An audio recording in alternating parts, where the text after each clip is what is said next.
What is it about pregnancy that sort of leaves people with this weakness after? And is a natural birth more likely to lead you to have problems in the pelvic floor region than if you have a C-section?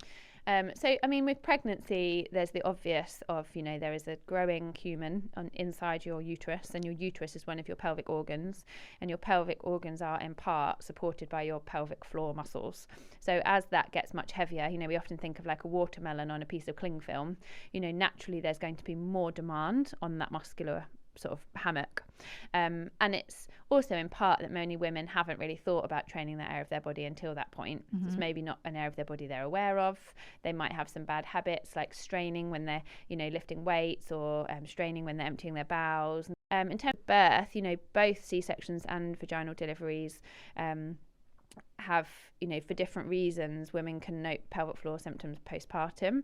It could be related to the pregnancy changes, and obviously with a vaginal birth it makes sense that you've had a big stretch to those muscles. Often you've had a tear, you might have had a cut with an episiotomy, you may have stitches, you're naturally going to have some swelling, and all of that's going to take those muscles some time to recover, and they're going to, like anything, if I had a big sprain in my ankle, I would go through a rehabilitative process, but we sort of just don't think about that with the pelvic floor. I think sometimes postpartum we just think, oh well, everyone does it and off I go back to the gym, because there's this notion about snapping back and body image and bounce back